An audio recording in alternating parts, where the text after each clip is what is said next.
Yesterday, Ben Shapiro spent literally his entire show whining and complaining about Tucker Carlson interviewing right-wing streamer Nick Fuentes on his podcast. Now, over 1 week ago, which, in case you haven't noticed, has severely upset a small but very dedicated and angry group of Jews and Zionist Christians. Those are the Christians who've been brainwashed into thinking that God is a racist and favors the Jewish ethnic group and the country of Israel, which is a secular nation, by the way, since most Jews don't actually practice Judaism, the religion. They just identify as Jews ethnically or culturally. So they are absolutely furious that most Americans aren't interested in Israel's problems, don't want to give our tax dollars to Israel, don't want to get involved in their wars, don't want to send our troops over there to die in order to protect them and get involved in their ongoing ethnic land dispute between them and the Arabs. Israel good, Tucker bad. Sending your tax money to Israel, good. Listening to Tucker, bad. You dying in war for Israel, good. Tucker podcast, bad. Daily Wire subscription, good. Everything else, bad. Okay, so that obviously is a meme, a deepfake parody using the fantastic voice cloning technology. But it's really not that far off from his endless rant throughout his entire show. Stay tuned because this video is going to be another banger, as the kids say. And if you're new here, be sure to subscribe and check back on a regular basis because, well, as you will inevitably come to see, you won't find another channel like this anywhere else. Little Ben is blaming one man, and one man alone, or really I guess two since Tucker Carlson platformed him, for the majority of Americans, including Republicans now, having Israel fatigue and just not caring about Ben Shapiro's favorite little foreign country. Or, well, favorite country, Hey, folks, I want to do something different on today's show. We're going to cover one topic in depth. That topic is, I think, the most important thing happening in the country. It was a hot topic last week, but I wanted to take some time to really gather my thoughts and speak on it in coherent fashion, holistic fashion. That topic is the fragmentation of the political right. That fragmentation is being caused purposefully by a splinter faction of people led by a young man named Nick Fuentes. They call themselves the Groypers. They are white supremacists. They hate women, Jews, Hindus, many types of Christians, brown people of a wide variety of backgrounds, blacks, America's foreign policy, and America's Constitution. It's all Nick Fuentes' fault. Some kid who started live streaming from his parents' basement when he was a teenager and then soon got banned from all the major platforms because people like Ben Shapiro in Conservative Inc. branded him an anti-Semite. And so then he kept streaming on his own website. And to his credit, he has accumulated a large audience of mostly Gen Z young men. Now, obviously, I don't agree with everything that he says. This kid's got some baggage that's gonna follow him for the rest of his life. He'll be 75 years old, and the Ben Shapiro types are gonna be playing clips of things that he said back when he was a teenager. But what Ben and the kosher conservatives are trying to do is paint anyone who isn't on board with their obsession with Israel as being a Nick Fuentes fan, a neo-Nazi, anti-Semite Groyper. The same little Ben who called Ron Paul an anti-Semite when he was running for president in 2008 and 2012 because Ron Paul, you probably know, is a non-interventionalist, and unlike most establishment Republicans, obviously, which he's not one, he didn't carve out a special exception for Israel. Notice how you could trash President Zelensky and Ukraine and not want to give them any money, not want to fund their war, but most establishment Republicans always make that one little exception for their precious Israel. And so Ben Shapiro smeared Ron Paul as an anti-Semite, even calling him alt-right, along with Pat Buchanan. Remember the alt-right? That was the boogeyman of the supposed rise of anti-Semitism and white supremacy, which was led by the media creation douchebag Richard Spencer. The same Ben Shapiro who denounced Officer Derek Chauvin, who arrested George Floyd back in 2020, or shortly before he overdosed, saying that the police officer was racist and he destroyed George Floyd's rights in his life, and he's a bad cop, and then nobody should be defending him. The same clown who, years later, when the Daily Wire realized that the majority of conservatives, especially white people, white conservatives, were no longer afraid to denounce and point out and notice anti-whiteism and got tired of the black crime problem and weren't afraid to talk about that anymore. So then they launched their PardonDerek.com scheme, claiming to be a petition that they were going to encourage President Trump to pardon him, which wouldn't even make any difference because he was convicted on state charges as well as, a couple federal charges. But even if President Trump pardoned him, he still wouldn't get out of prison because the president can't pardon for state charges. Just an email marketing scheme to collect email addresses so that the Daily Wire can then spam people, which is obvious, just on its face. But then if you read the fine print, it says right there, by clicking here, you consent to receive emails featuring news and special offers from the Daily Wire and our sponsors. But I thought it was a petition to try to free an innocent man, not to get spammed by the Daily Wire.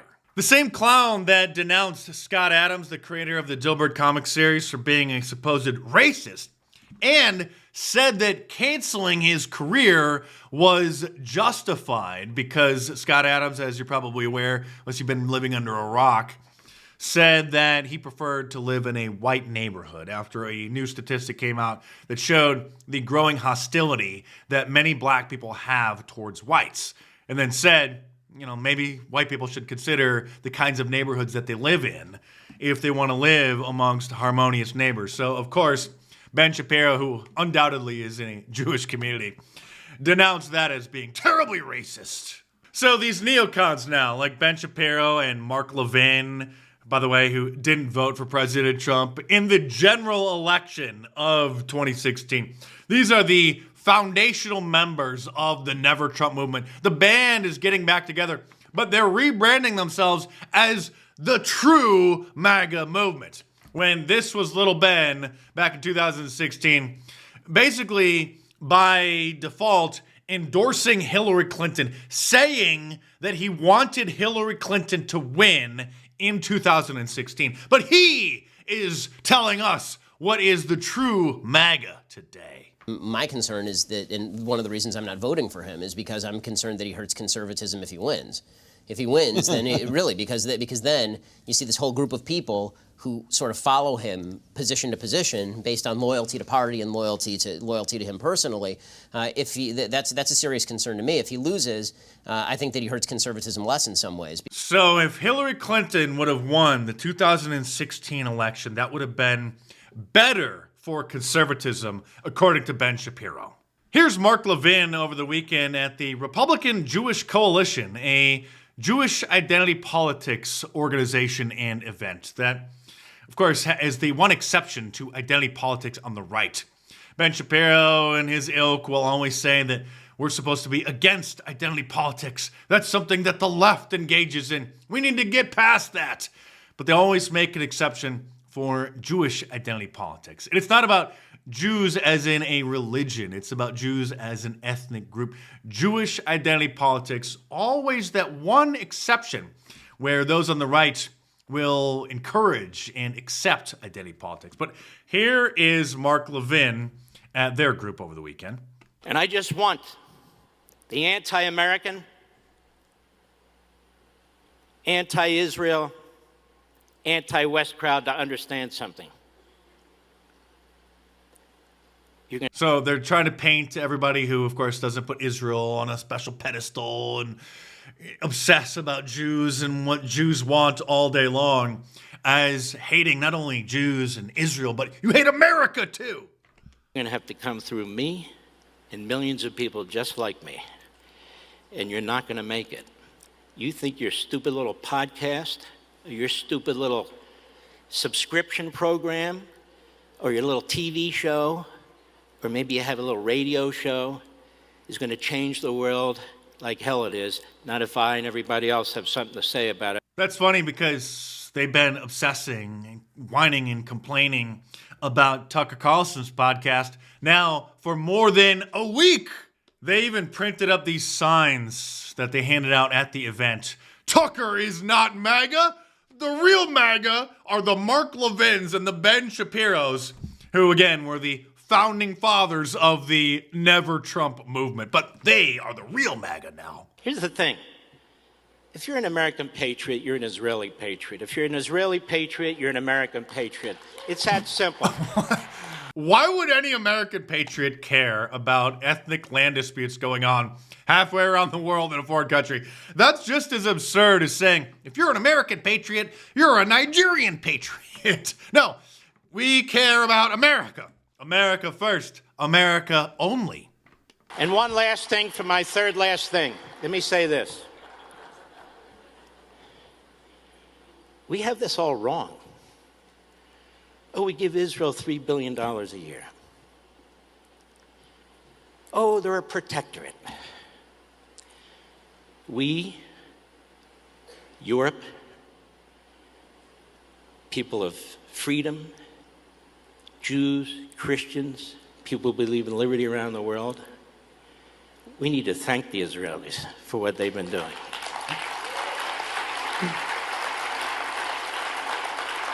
Thank them for what exactly? Getting us involved in all of their problems? You're not supposed to say this, but this is common knowledge in the intelligence community, and people like Mark Levin and others know this. But the reason why much of the Arab world hates us, the reason why Al-Qaeda attacked us on 9/11, and that was allowed to happen, that's a whole other story. But the reason why they did want to do that is because they see us as the great Satan that is financially and militarily backing Israel. So if we weren't involved in their ethnic land disputes going on over there, then Al-Qaeda wouldn't have cared what we were doing over here halfway around the world.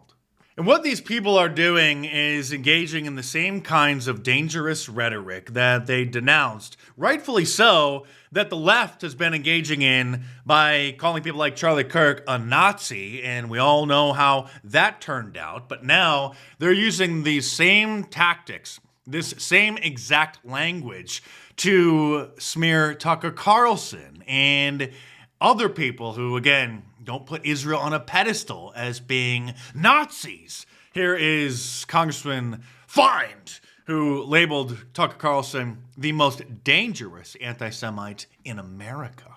But I'm here for the kids down here because it's easy with their signs, Tucker's not MAGA, to talk about anti-Semitism on the left. I want to talk about the dark force rising on our side. And again, they throw around anti-Semitism now just as much as disgruntled black people throw the word racist around. Well, guess what? That trick doesn't work anymore, which is why they're getting so upset. They don't even know what else to do, so they're just flailing. Multiple speakers have talked about the rise of anti-Semitism on the right. But it is not enough to speak in platitudes or generalities about the fight. We must call evil by its name. You must call Tucker Carlson a Nazi. 5 years ago, if I was talking to my father, who's watching, hi Dad, if I was talking to my father at 8:59 p.m. at night, he would say, Randy, I gotta go. Tucker Carlson's gonna be on. But make no mistake, today, Tucker Carlson is the most dangerous anti-Semite in America. He has chosen to take on the mantle of leader of a modern-day Hitler Youth, to broadcast and feature those who celebrate the Nazis, those who call for the extermination of Israel, to defend Hamas, to even criticize President Trump for stopping Iran's nuclear ambitions. This was at that same Jewish identity politics meeting, the Republican Jewish Coalition, but you're never going to guess. Well, I mean, you will, especially if I give you a hint. Who else was there? He has been virtue signaling about Israel nonstop for the last month. He is now known as Turncoat Tatum. That is correct. Brandon Tatum showing up in his 10mm 24-inch gold chain there, worth about $20,000, showing that he's rich, yo. Here he is telling the crowd his initial reaction to that terrible attack that Hamas carried out a couple years ago in Israel. I said, I want them to turn that place into a parking lot. He wanted Israel to commit a genocide, and at the very least, an ethnic cleansing. And of course, the group there is applauding that. I gotta preface it, because somebody gonna clip this and put it on the internet. All right, well, we don't take things out of context here on the Mark Dice YouTube channel. We let the clips speak for themselves. Please continue. Not because of the Palestinian people per se, individual people, but because if you dare to do such an atrocity to people that I love, people that I respect, people that are chosen by God, you decide.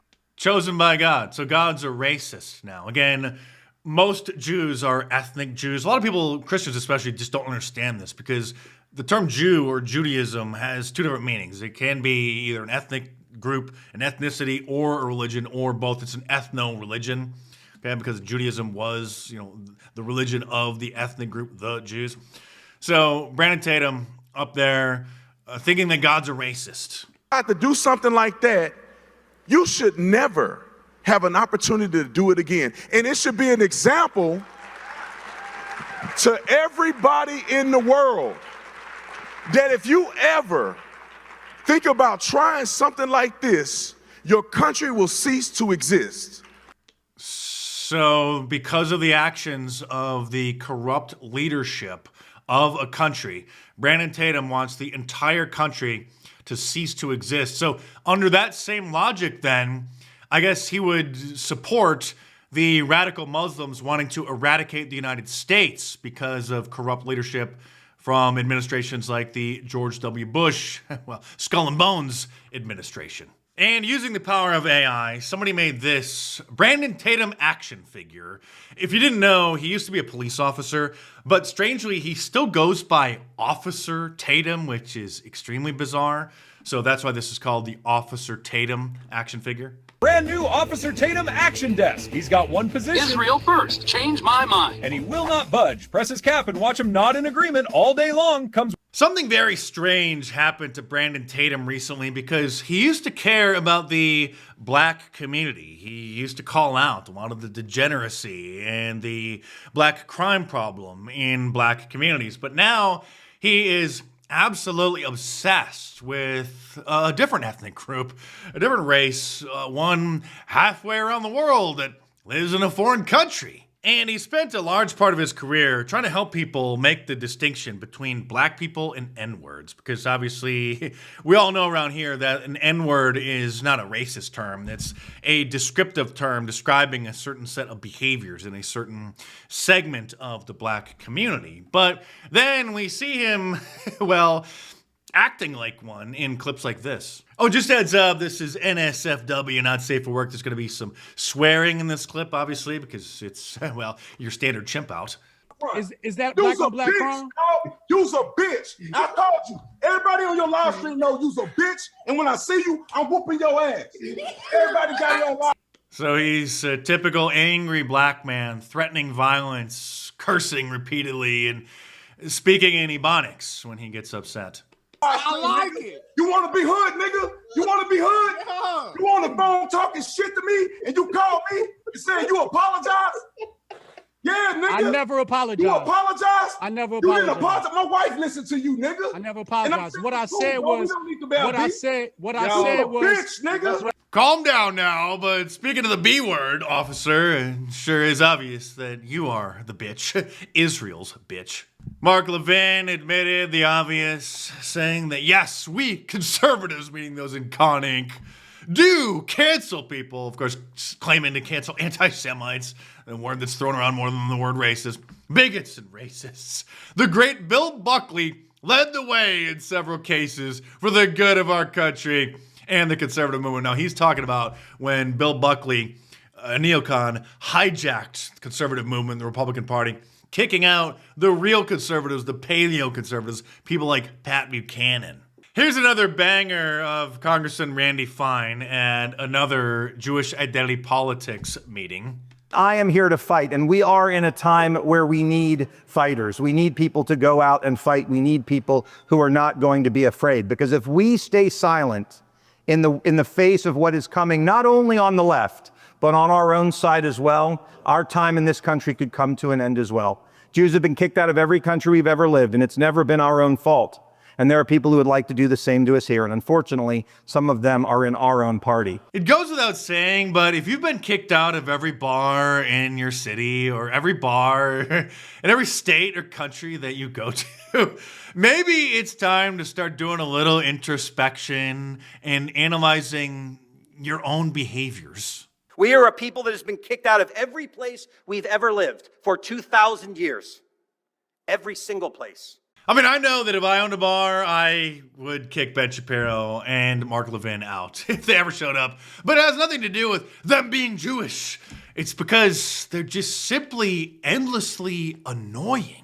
Oh, and by the way, if you want to be hilariously annoying at Christmas dinner this year, then you should order my Trump Claus knit crewneck sweaters. These are not just printed designs. These are knitted sweaters. They're a special order, so you got to order them now, and they'll ship out in like a month. You'll get them before Christmas, but get the orders in now. They come in red, black, or green. And this year, I'm releasing special Trump Claus wrapping paper. If you want to wrap your in-laws or your family's Christmas presents in Trump Claus wrapping paper for an extra surprise, you can order that as well from my online store at marktest.com. So head on over there or click the link in the description below and check them out.